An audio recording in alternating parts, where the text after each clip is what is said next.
breakthrough in the fight against COVID-19. Merck says it's created a pill that cuts the risk of hospitalizations and deaths from the virus in half. The company now seeking emergency use authorization in the U.S. and overseas. Could this change the way we treat the virus? Also tonight, deal maker in chief, President Biden working the halls of Congress to help pass his $1 trillion infrastructure bill, but still battling some in his own party, forcing Democratic leaders to delay a vote on that bill. In moments, we'll take you live to Capitol Hill.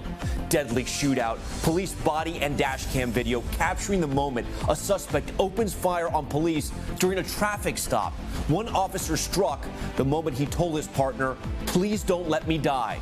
Prison riot massacre, a state of emergency declared after a gang war in Ecuador left at least 116 people dead, some of them decapitated. Inmates armed with guns, grenades, and machetes. And the question tonight, how did this happen? The mid-air collision, the helicopter hitting a plane before crashing to the ground. Federal investigators now on the scene. And have you heard of Squid Game, the horror series that everyone is talking about, why it's taken off, plus the shows and music you'll want to know about this weekend? Top Story starts right now.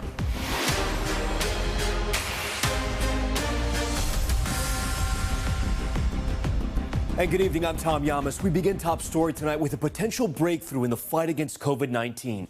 Merck releasing new data today showing its experimental pill could cut the risk of hospitalization and death from the virus by 50%. The company now working to get emergency use authorization, and if cleared, it would be the first oral medication known to treat COVID.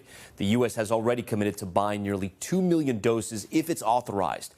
This as COVID deaths and hospitalizations decline across the U.S. over the last few weeks. But Dr. Fauci today saying it's not an excuse to remain unvaccinated, with experts warning cold weather could lead to another spike as more people gather indoors.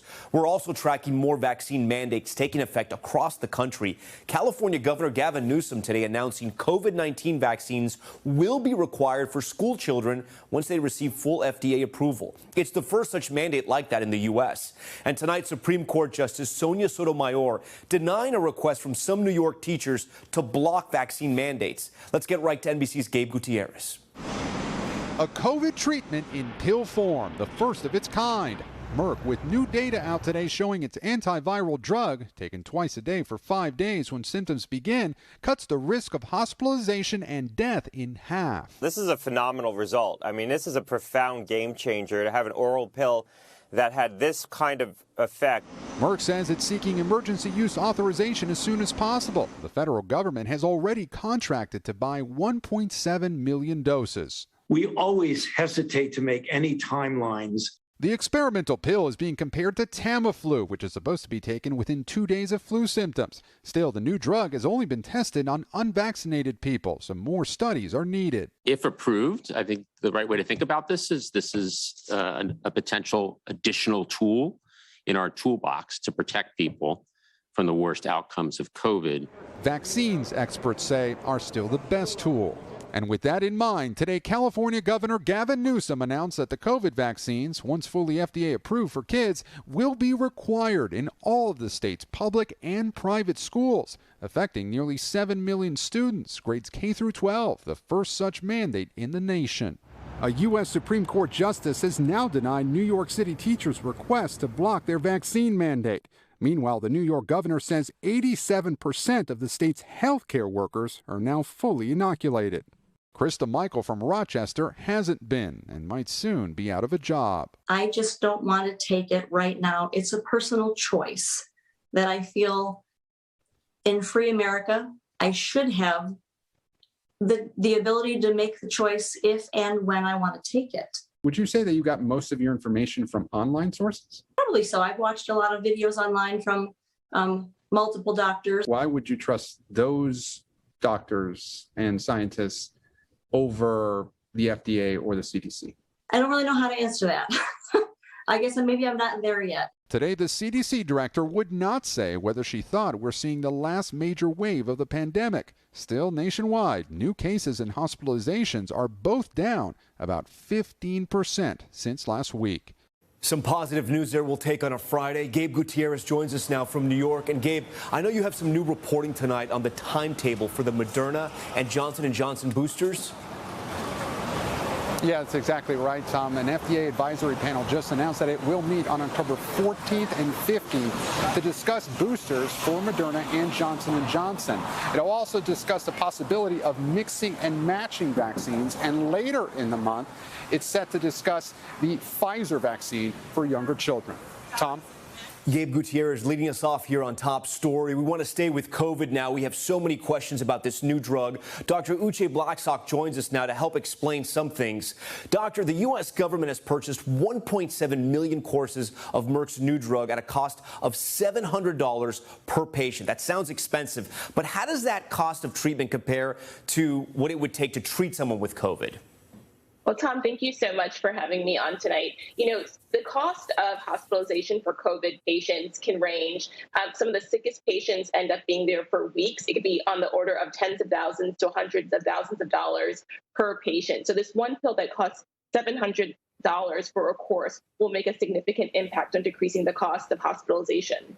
Yeah, a lot of people are excited about the news, but we also have to point out the CDC is reporting tonight the Delta variant caused 99% of all COVID infections in the U.S. in the month of September. Do we know how effective this new drug is for people that contract COVID-19 with the Delta variant? So right now, what we know is from the press release, they have done studies in labs and on animals. And so far, we see that this medication actually is as effective against all of the coronavirus variants, including the Delta variant, which is a very good thing. Doctor, we thank you for your time tonight. Next, we move on to the drama unfolding in Washington. President Biden late today arriving on Capitol Hill, meeting with congressional Democrats in an effort to unify his party and broker an end to the stalemate, stalling his agenda. NBC News senior Capitol Hill correspondent Garrett Haake following it all again. Facing a possible make-or-break moment for his multi-trillion-dollar agenda, President Biden meeting with Democrats tonight on Capitol Hill. I'm telling you, we're going to get this done. It doesn't matter whether it's in 6 minutes, 6 days, or 6 weeks. We're going to get it done. The president grappling with a string of setbacks, still struggling to unite his own party behind his two massive spending plans. President, why has it been so challenging to unite the party? Come on, man. Unite the party, 50-50. I got it. But so far, no deal. We all have one common vision. Failure is not an option. With moderate members demanding a vote on a bipartisan trillion-dollar infrastructure bill, and progressives threatening to block it, saying they'll vote no unless the Senate votes on the $3.5 trillion social and climate policy bill first. We need a vote. We need to be real. Are we going to deliver universal pre-K to this country or not? Speaker Pelosi had promised to call a vote on the bipartisan bill Monday, then yesterday. We're not trillions. And put it off for a third time tonight without the votes to pass it. Senator Bernie Sanders overnight encouraging House progressives to carry through on their vow to stop the bipartisan bill. But we've got to defeat it now. We've got to sit down with everybody and pass 2 good pieces of legislation. While key moderate Joe Manchin has blasted the $3.5 trillion spending bill as fiscal insanity, saying he'll only support a $1.5 trillion price tag. Progressive protesters showing up on kayaks outside his houseboat. Tax the rich! We're taxing the rich. I agree. We're going to make the rich and the famous pay. Biden's visit today pushing both sides to keep negotiations alive. A key progressive tonight suggesting she's open to more concessions. We need to get this reconciliation bill. And you know, it's going to be tough. Like, we're going to have to come down in our number, and we're going to have to do that work. So we're going to get to work and see what we can get to. All right, Garrett Haake joins us again from Capitol Hill tonight. And Garrett, we heard in your report there the president may have made some headway. It's actually kind of tough to tell. Where do Democrats go from here? Well, most of them are going to go home, Tom. The House is out next week. This will be a chance for lawmakers to regroup and then come back to Washington for further negotiations. The president seems to have united the party once again behind passing these two bills, and he was really preaching patience today, the idea that it could take weeks or even months to get this done. Democrats came out of that meeting telling all of us reporters they're comfortable if it takes that long, they're going to pass these two bills.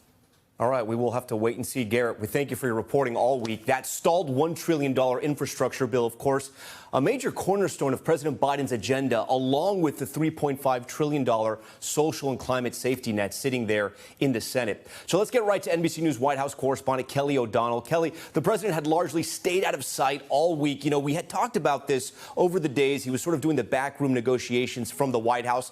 We finally got the optics maybe we needed, but I think Democrats also possibly needed to see the president there on Capitol Hill.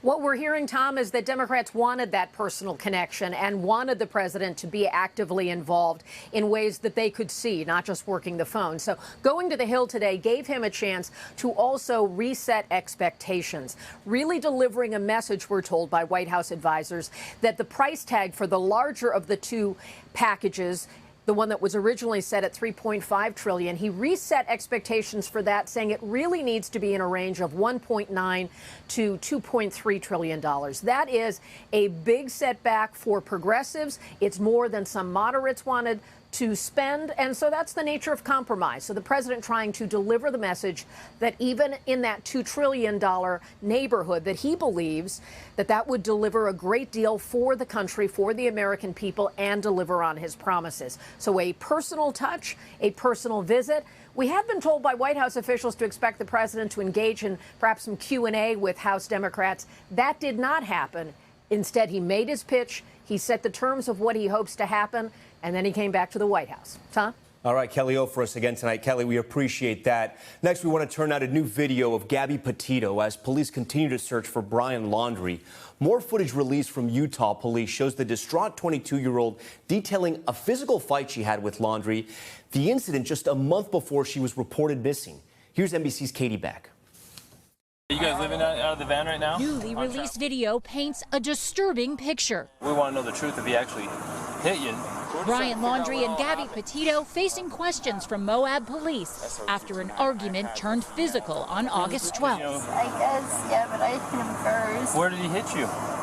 Don't worry, just be honest. He grabbed my face. Police initiating a stop of their white van after a witness called 911 saying he saw a man slapping a woman in the vehicle. Did he slap your face or what? Well, he grabbed me with his nail, and I guess that's why it looks. I definitely have a cut right here because I can feel it. Yeah. When I touch it, it burns. The image of Petito weepy and distraught, captured more than a month before her body was discovered in Bridger Teton National Forest. New footage also shows an exchange between police and Laundrie. She gets really worked up, and when she does, she swings and she had her cell phone in her hand, so I was just trying to push her away. Also, a conversation between responding officers. In no way, shape, or form that I can perceive does what happened here, a little slap fight between fiancés who love each other, want to be together. Can I perceive that this is going to digress into the situation where he's going to be a battered man? FBI agents continue their search for Laundrie. Thursday, the Laundrie's lawyers say agents took personal items belonging to Brian to assist the K-9 teams. Also confirming the FBI took a cell phone Laundrie left behind. He bought it days after returning to Florida without Petito. Katie Beck, NBC News. As the search for Brian Laundrie intensifies, we want to bring in someone to help give us more insight into this hunt. Lenny DePaul worked as a chief inspector and commander of the U.S. Marshal Fugitive Task Force and had a career that spanned over 3 decades pursuing some of the most dangerous criminals. He joins us now. Lenny, so you pursued criminals like Brian Laundrie before without giving away too much information. Can you tell us what investigators are doing right now? Because it sounds like they're searching such a vast area of land. Yes, and they are. And I've tracked down violent felony fugitives for the past 3 decades. But right now, law enforcement's chasing a ghost. I mean, Brian Laundrie, he's gone dark. He's off the grid. He's not communicating. I'm sure he's sleeping with one eye open. But law enforcement, they're looking at everything. That digital footprint is very important. I mean, his trusted circle of friends. I like to say who's who in the zoo. They're flipping their worlds upside down. They have to stay ahead of the curve. And hopefully this thing goes down sooner than later and they put this case to bed. So, Lenny, I got to ask you, when you're hunting somebody who is a quote-unquote survivalist, somebody who has been a hiker, who's done the van life thing, does it make it that much more difficult? Because we know they're searching one park in Florida, but now there's tips coming in that he may be in another national park. How difficult does that make finding this criminal? Well, it does. It makes it a little bit more difficult. However, human instincts have turned into animal instincts with him. He's making knee-jerk reactions, I'm sure. Like I said, he's sleeping with one eye open. So as far as law enforcement goes, fugitive investigators, they're putting that puzzle together. They're connecting the dots. He could be anywheres. He doesn't necessarily have to be in the woods in the Appalachians. Who knows if he's up at the Carlton Reserve? I mean, they're looking at that place as well. They've got the necessary assets. They're deploying aviation support. I mean, blood bloodhounds, canine, are on scents and whatnot, thermal imaging, night vision. So they have the necessary equipment, state-of-the-art equipment, and resources to hopefully, like I said, bring this thing, put this thing to rest. I mean, he's been on the run now for a couple of weeks. He had plenty of time coming across country by himself in that van. Who did he call? I mean, what kind of a secured app was he using? How's he communicating? How did he set the table? We know he ran into that AT&T store back on September 4th with his mother. He picked up a so-called burner phone, throwaway phone, prepaid phone, whatever you want to call it. I think that was the phone probably mom and dad was supposed to talk to him on while he was on the run. So, again, it's anyone's guess right now, but I always say you can run, but you can't hide. And when you run, you only go to jail tired. Lenny, I got to ask you, 30 years you were paid by the government to hunt down people like Brian Laundrie. What does your gut tell you? Is this man still alive? I think he's still alive. I mean, knowing, what I know about him, and he's somewhat, I would say, arrogant. He's all over social media. Psychological profile on this guy. He's shut down right now. He's not posting pictures. He's not as buoyant as he wants to be, or calling anyone and whatnot. So that's an issue for him. But I think he's still alive. He's been on the run for a couple of weeks. That's expected.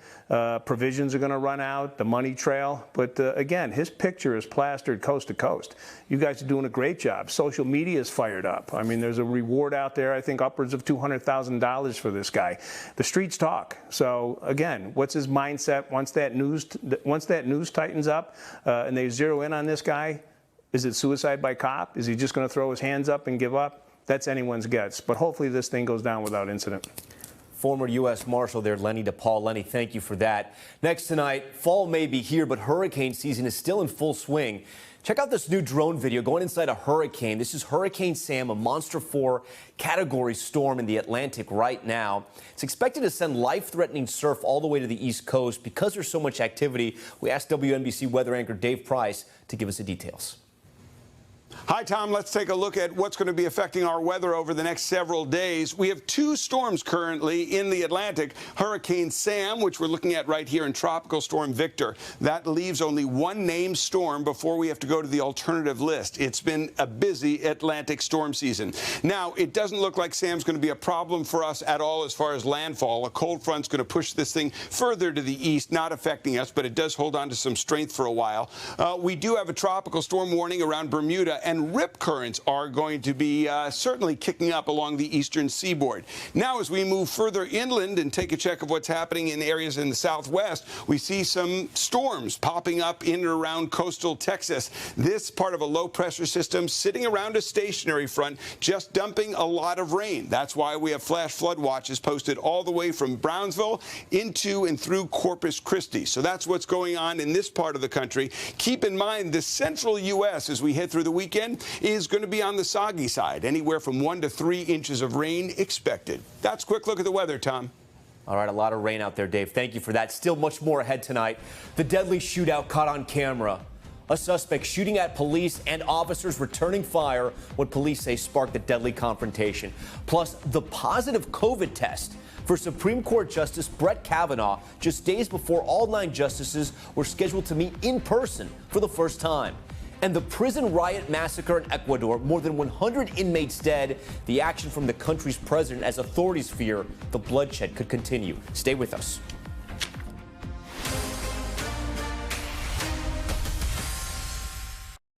Back now with a deadly exchange of gunfire between a suspect and police just outside of Milwaukee. Police releasing some of the footage, including the moment one of the officers was struck. Vaughn Hilliard has the story and a warning. The video you're about to see is graphic.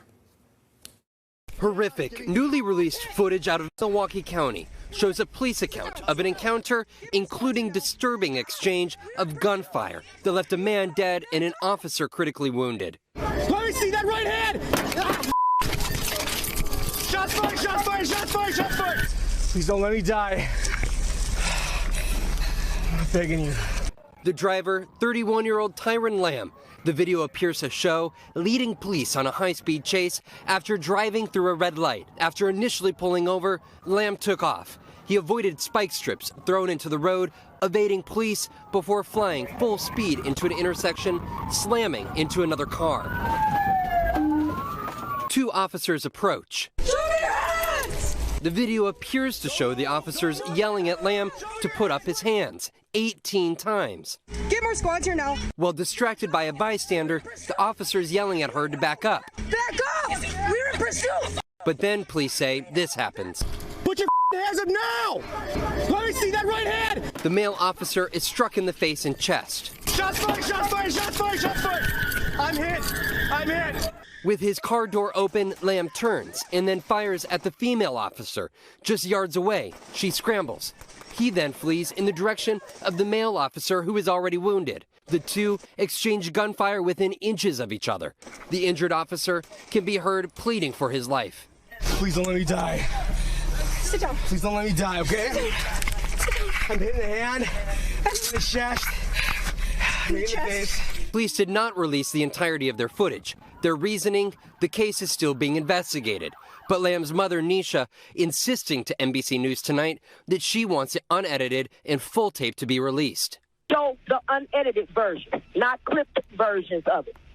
Everybody, the public want to see it just like I do. Police footage appears to show Lamb running from the scene.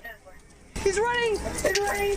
Police say they were eventually able to catch up to the suspect again, fatally shooting him. The police chief crediting the unnamed officers.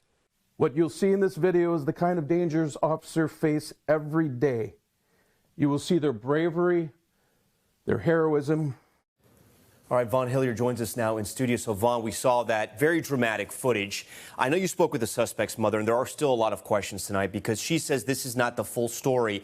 And in your story, we did not see the final moments of the suspect being shot. Right. We saw him running away from police, but the video that the police department did not release was that video in which they shot and killed him. Of course, you're talking to a grieving mother. This video took more than a month for them to release. And to her point, it's not the full video. It is only edited clips here. That officer was shot and was in critical condition. We're told he is recovering at home. But again, though, that mother calling for the full unedited video to be released. And the police wanted to release this much because they wanted to correct some of the record. Exactly. This was more than a month again. And of course, there's heightened attention when we're hearing about particularly black men that are being shot by police. Here in Milwaukee, this was, of course, of a concern point. And that is why they said that they wanted to, quote, correct any misinformation or leads that people were going off of. And they said that this video does just that. But still, questions remain tonight. All right, Vaughn, we thank you for that report.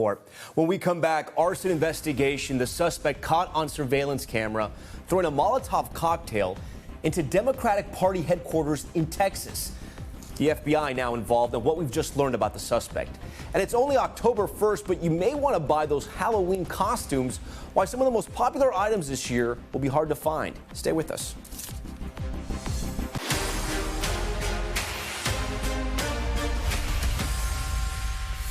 Back now with Top Stories news feed, a roundup of what's making headlines across the country tonight.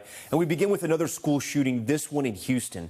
Authorities say a 25-year-old former student tried to enter the school with a loaded rifle, but the door was locked. He then fired through the glass, hitting a teacher in the back. Police quickly arriving on the scene and taking him into custody. The teacher, though, is in serious condition tonight. The deadly mid-air collision over an Arizona airport. You may have heard about this story. Authorities say a helicopter collided with a plane before crashing to the ground and catching fire. Both people on board the chopper were killed. The plane was damaged but able to land safely. The FAA is now investigating. Supreme Court Justice Brett Kavanaugh has tested positive for COVID-19.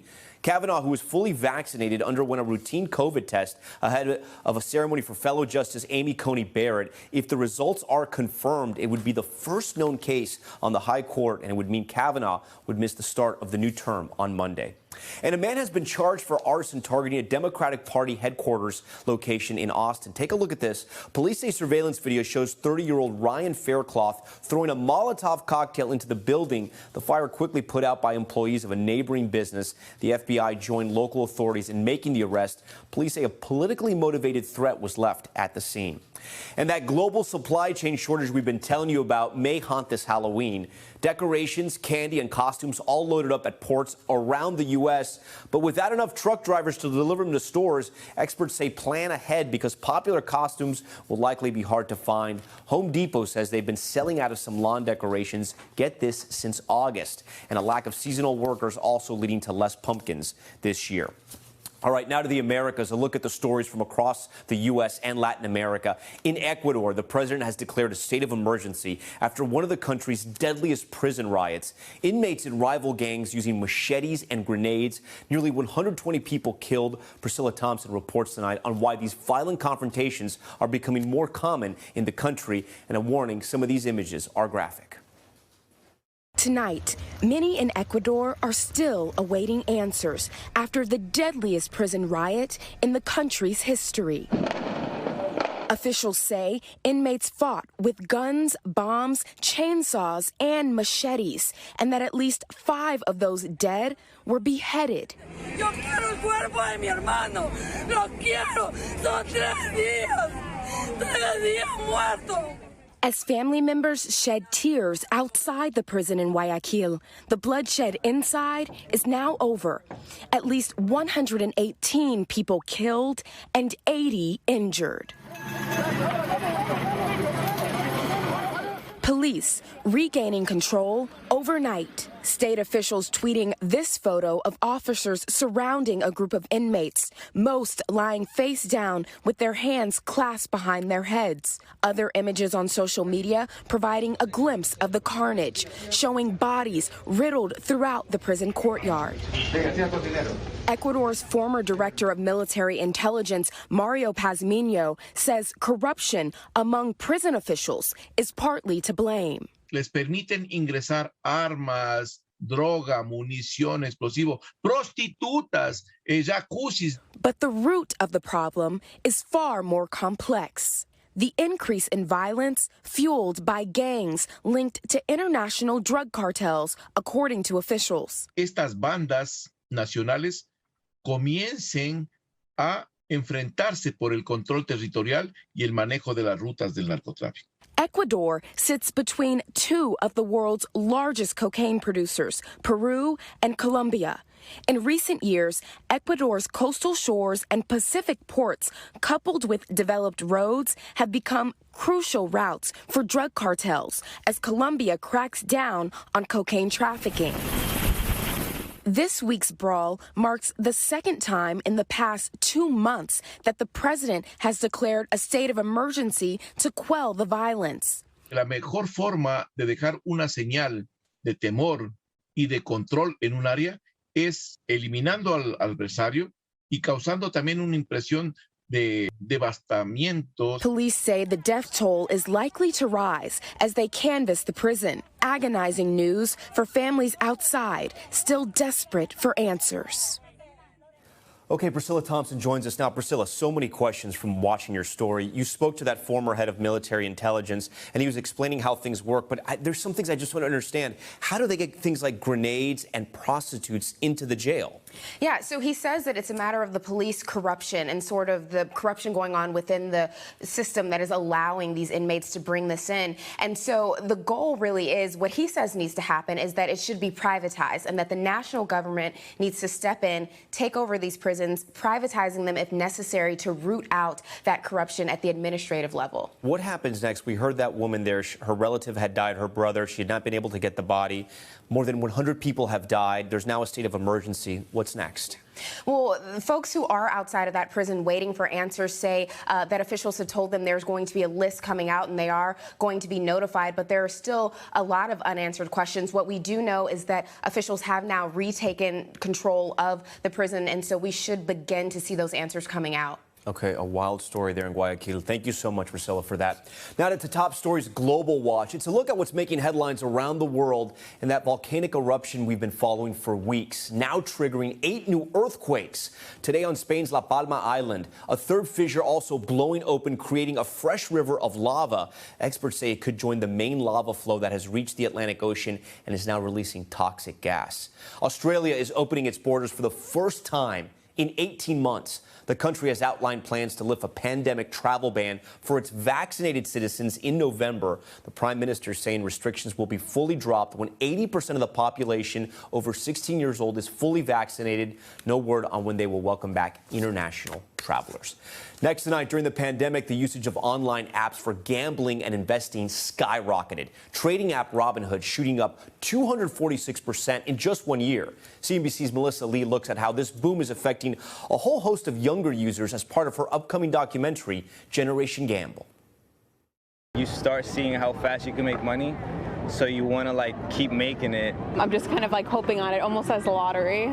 For years, the retail trading app Robinhood has been spearheading a growing financial revolution, pioneering commission-free trades.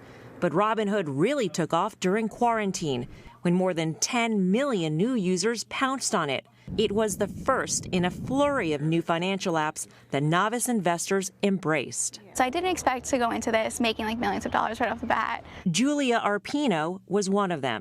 I was hoping to kind of have at least some savings in there. During the pandemic, the 23-year-old biology grad student and part-time zoo worker downloaded the investing app Webull. Like many in her generation, she's demonstrating a more aggressive attitude about money and how to make it. How easy is the app? It's very easy. So give me a company. Tesla. Tesla. You just put in Tesla. Ready? Look. Yeah. Trade. I'm not going to buy it. But trade. It's already all set. In early 2021, Julia got caught up in the GameStop saga, the David and Goliath story of the struggling video game retailer. Never seen anything like it. That sent investors into a buying frenzy. The first trade I made with it, I did make $200 off it, and then it just tanked. And then I kind of freaked out. I'm like, I don't want to lose any more money than I had lost. What we're seeing in retail investing is completely unlike anything we've seen before. Khalil Philander is a Washington State University professor who's completed one of the first surveys looking at the connection between online investing and gambling behaviors. People are starting to develop habits, and very risky habits. We reached out to Robinhood and several other investing platforms. They all declined to be interviewed. And this isn't the case for every single platform, but certainly some, in my opinion, have crossed the line into encouraging people to take on excessive risk. All right, Melissa Lee joins us now from the NASDAQ, from her studio for CNBC. People have always gambled, Melissa, right? And there have always been professional poker players and professional Wall Street investors. What I think has happened is that these apps have now sort of bridged the two, and you sort of found this too, right, with the documentary? Absolutely, Tom. I mean, you've probably heard the term gamification, and that's what's going on, particularly with trading. These apps make it so easy. Sometimes you could place a trade or make a bet even before the money clears from your bank account into these apps. And making a trade easier than maybe even buying a pair of shoes, except the financial consequences can be much greater. You can return the shoes, but sometimes you can lose every penny of the money that you actually place, maybe even in some cases more if you're using options. The problem here, Tom, is that a lot of the younger users simply don't have the experience that a professional poker player or a professional trader on Wall Street might have in dealing with their money. And so they go into these apps, they make the trades really easily, and they don't fully understand the consequences. You know, Melissa, I'm curious because I know the market has sort of seen so many disruptions over the last 10 years with algorithms and robo-trading. How much have these apps sort of changed the financial landscape? You know, a lot of people will say that these apps have absolutely brought in a new generation of investors. I mean, if you take a look at one of these apps, Robinhood, which offers zero-cost trading, it absolutely changed the landscape, Tom. I mean, now most online brokers offer free trading, which has really brought in so many investors, and that is a good thing for the markets. The more, the merrier. This is called the democratization of the markets. Robinhood went from 500,000 users in 2014 to 22.5 million just this year. And so think of all those new people in the market. So things are different. The retail trader has more power. Even take a look at one of the companies that we talk about briefly in the documentary, AMC. It became a very popular trading vehicle during the pandemic. 80% of its shareholders are retail investors. That really shows you how important this new cohort is in the market. 80%. Wow. All right. Melissa Lee for us tonight. Melissa, thank you for that. Generation Gamble, a new documentary that looks at the intersection of trading, gambling, and online betting, premieres on Tuesday at 8 p.m. Eastern, right on CNBC. Make sure to watch it. All right. Now we want to give you a preview of tonight's Dateline episode profiling the chilling case of James Chambers, who's been missing since 2014. Andrea Canning and her team investigates the mysterious disappearance, the bizarre details, and a mother's desperate search. Take a look. Monday morning, he's supposed to be at work. Yep. Doesn't show. Doesn't show. What's your first thought? No show. I tried calling him, texting him, never anything about him. So then I said, well, I'll just let it go for a day or so. And then Tuesday shows up and he's not here. Rachel was now in a panic. I start blowing up his phone. I left a message, Marco. Marco. That was her family's emergency code word. My daughter and my son and my husband and myself always knew we had to have a safety word to contact immediately. James didn't. That must have spoke volumes to you. I was screaming inside. 5 minutes, 10 minutes, an hour goes away. James has always immediately responded to anything. By now, James's roommate Brandy was also worried and called his manager at the lake. The lake said he never showed up. I was kind of gobsmacked at that moment. I was like, what do you mean he didn't show up? I was like, no, he didn't show up. So at that point, it was kind of a deer in the headlights moment. Dateline's Andrea Canning joins us now. Andrea, I know that when James Chambers went missing back in 2014, his mother would drive 20 hours from Texas to North Carolina to help look for him. And she did this to fulfill a promise, right? Yeah, so the mother, Rachel, made a promise to James Chambers that was from long ago when his little brother died of muscular dystrophy. And this story has so many layers of tragedy. At the funeral, James said to his mom, I want to be buried next to my baby brother. And she said, please don't talk that way. That's not going to happen. And he said, no, I'm serious. I want you to bury me next to me. And little did this mother know that eventually that would happen, sadly. And so she made this promise, and that's why she just searches and searches and searches and makes these long drives to try to find him, because she just wants his body back. Yeah, this family really has been through hell and back. You know, this episode is called The Bridge because they believe he vanished somewhere under a bridge. His remains could be somewhere under a North Carolina bridge. You actually helped out in one of these searches? I did. So in the spring in Fayetteville, North Carolina, a bounty hunter that we had worked on another Dateline with organized this huge search. And so we went along looking along the riverbanks and in the thick woods of North Carolina, for James's body. And his killer had said that, I know it was over a bridge. He tossed over 3 heavy-duty industrial garbage bags, and he had some details of the bridge, but he wasn't in his right mind when he threw it over. And so they've been essentially searching every bridge that even remotely looks like what he described, trying to find James. And it's just been daunting, to say the least. You know, in this Dateline hour, we learned that James's mother became an internet detective, and she actually picked up some, detective skills and finding clues. What exactly was she doing, and how did she learn this? She said she kind of just went down a rabbit hole of, searching internet, different social media sites. And what she ended up finding was on Facebook. She kind of found a treasure trove of clues of the killer, and he had all these various identities. So different looks, different names, different group friends. It was very odd, and she kept passing it along to the police. And eventually, one day, she saw this photo. He had disappeared from North Carolina, and she saw this photo of him, and he was in Florida. And let's just say that a Bible college comes into this story at one point, which it just takes a totally bizarre twist. A lot of weird turns there. All right, Andrea, thank you for that. And don't forget to tune into Dateline tonight at 9 Eastern right here. Oh, I should say on NBC, actually. All right, coming up on Top Story, Brady's back in Foxborough. The star quarterback facing Bill Belichick and the Patriots for the first time since he left for Tampa Bay. Will he get a warm welcome from the fans and coach he played 20 seasons for? Stay with us.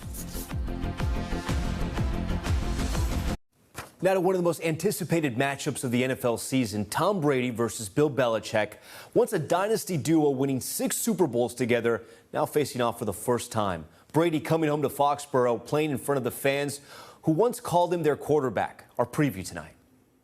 He's the greatest quarterback of all time, Tom Brady, coming home, but for the first time as the enemy. We'll see you at Football Night in America live from Foxborough. Then the Bucs with Brady return against the Pats. Adding to the drama, he's going up against his longtime coach who guided him to 6 Super Bowls, Bill Belichick. This Sunday, we're on opposite sides of the field.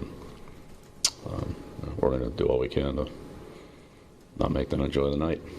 I'm sure they'll do the same to us. That's ultimately what this week's about. It's not about the quarterback. It's not about, the fans or the home crowd or relationships of 20 years. It's about two good football teams going at it. Brady breaking Patriots fans' hearts, heading south to Tampa Bay in 2020.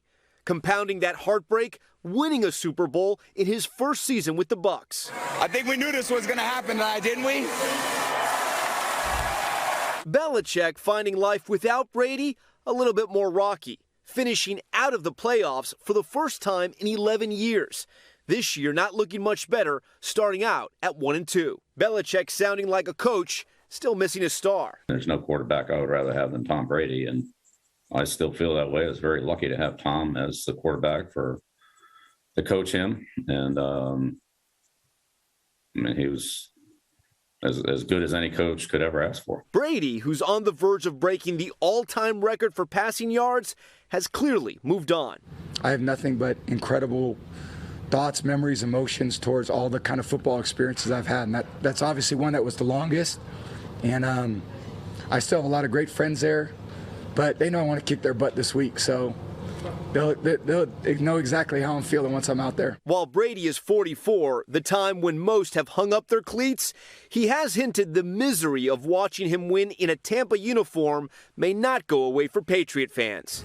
Can Tom Brady play until 50 years old? I think I can. I think it's a yes. Will Giselle let Tom play till 50? That's the real question. That is a way better question. It was, of course, no. Maybe that answer. I'm so smart, I'm the Google master. I'm just kidding. Now. I'm sorry, babe. I love you. You would let me. You'd let me do anything as long as I'm happy. For more on the big game that some fans are coining the GOAT Bowl, let's bring in NBC sports analyst and one of the true greats in his industry, Peter King. Peter, thanks so much for joining Top Story tonight. I got to ask you, there's going to be a lot of people watching this fine broadcast tonight, and they're going to say, I don't care about football. Peter, explain why this is more than about sports. There is a real drama at play here. Well, Tom, I think the real drama is the fact that Tom Brady, there's not a soul in any sport who has done now what Brady is doing, which is winning championships of his sport and playing at the highest level of his sport well into his 40s. He's 44 years old, and last year at age 43, he won his 7th Super Bowl. And Tom, just to give you some idea, to put that in some perspective, Michael Jordan was finished with the Chicago Bulls at age 35. Well, I will be shocked if Tom Brady, barring a major injury, isn't still playing at a high level for the Tampa Bay Buccaneers at age 45. And that's what makes this so amazing. He left New England to go out and seek his fortune and to play with a more offensive-minded team in Tampa Bay. And the first year, after struggling for the first 3 months, Tampa Bay got hot, Brady got hotter, and they won his 7th Super Bowl in his career. So he's a unique athlete and person, I think, not only in the sporting landscape, but in the national landscape. Peter, you have spent a lot of time with both Bill Belichick and Tom Brady. Who do you think wants to win this more? I think Bill Belichick needs this game more than Tom Brady does, because he needs to prove that he can rebuild this team. But Tom Brady, he had a statement to Jim Gray this week about how, I can't try any harder in any game that I play. I always give it every ounce of my being. And so I think he really wants to win this game, not necessarily to show Belichick he made a mistake. He just wants to win every game. And coming back to New England, he's going to have his entire extended family in a box in the stadium. So, Tom Brady doesn't do that when Tampa Bay is playing the Houston Texans. Okay, Peter King for us tonight. And when we come back on this Friday night, the show everyone is talking about, Korean horror series Squid Game, becoming a massive hit on Netflix. Entertainment reporter Brian Balthazar is in the house on Top Story tonight. He's here in studio to talk more about that wild show and other things you'll want to binge this weekend. Stay with us.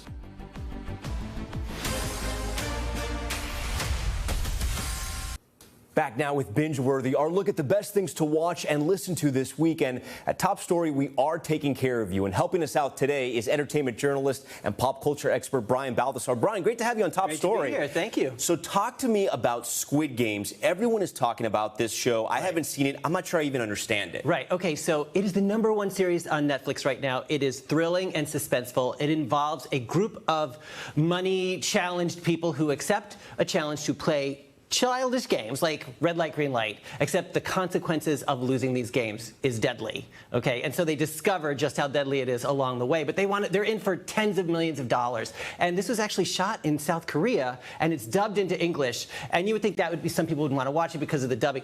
You don't even notice it, and it is thrilling, and it came out of nowhere, and people can't get enough of it. And that's incredible that it has subtitles, there's dubs, and yet it's still #1. Yeah, it's dubbed into English, so you won't feel like you have to read all this, it'll just be like watching an English-speaking show, but it's such an unexpected turn of events. And these are all games that we grew up with as kids. Squid Games is actually a popular children's game in South Korea, so that's where it got its name from. But it's really dark and thrilling. Yeah, I was going to say, but you should let our viewers know it is pretty graphic. Yeah. Oh, definitely be warned. It is graphic. Okay, we now transition to a show not so graphic, but delicious. Right. Sometimes you just want the highest stake to be too much chocolate on your eclair, right? Okay. Yeah. Great British baking show, also on Netflix. This is something for everyone. The whole family can watch this. 12 competitors, most of them amateur bakers, and they're all just trying to be master baker and eventually win the game. And I think we have a clip. Let's take a look at that. Worst thing that could happen is that I will be walking towards the judges and I will trip over and go head first into my own cake. So, Brian, besides being like a pop culture guru, you're also an incredible television producer. What is it about this show that people love so much? They're so real. They're so funny. There is something about that British wit. It is silly, funny, and obviously that cake was terrible. Look at it. Right. But you know what it is? It's just so light and fun, and it's relaxing. Right. There's no prize for these winners, by the way. No cash prize. That would never happen in the U.S. Yeah. It'd be $100,000. These people are just doing it to win and have fun, and good things. And people love that show as well. Finally, we also have something called Midnight Mass, and it's not like the Midnight Mass the Llamas are going to on Christmas Eve. A little different, right? It is not. Another kind of mysterious, intriguing series on Netflix. It involves a coastal town, and strange things start to happen, and it happens to coincide when a priest comes to town, and we're trying to figure out, okay, are these things connected, and where is it going to lead to next? Very mysterious, suspenseful. Okay, and finally, we all love music here on Top Story. We were surprised with some of your choices. We love some of the same artists. I'm glad I know this. So talk to me about the first album you're listening to this weekend. Okay, so Meek Mill has his first album after 3 years. Hip-hop rap artist. I don't know if you're a follower. And yeah, huge fan. It's called Expensive Pain, and he hasn't alluded to what that exactly means. He says it can mean a lot of things, but he's had a lot of pain that's cost him a lot of money over the years. So it's going to be interesting to see that come out. A lot of guest artists on this CD. So it's a lot of collabs, as they say, as the young people say. Collabs, yes. Okay. Yes. All right. And then finally, there's another album out today that maybe other people in our audience would love as well. Lady Gaga and Tony Bennett. Right. This is their second album together, Love for Sale. I mean, you got to love these two. It's getting great reviews. Cole Porter, love songs, jazz. It's fantastic. We have this. Let's look at a clip right now, actually.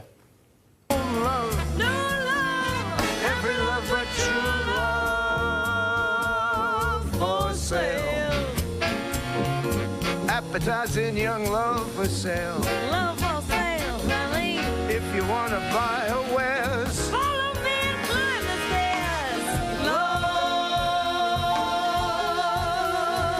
for sale.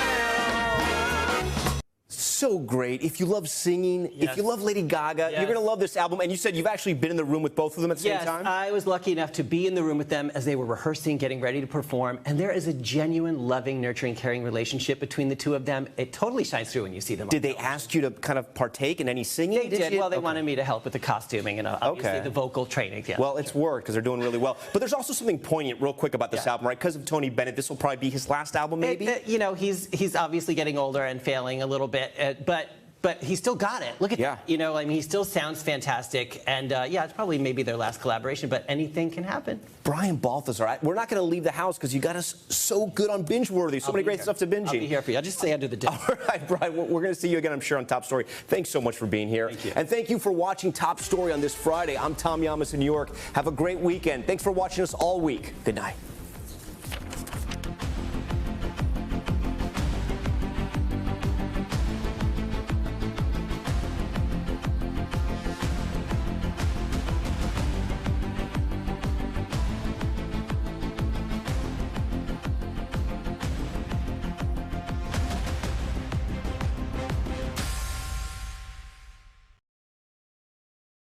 Thanks for watching our YouTube channel. Follow today's top stories and breaking news by downloading the NBC News app.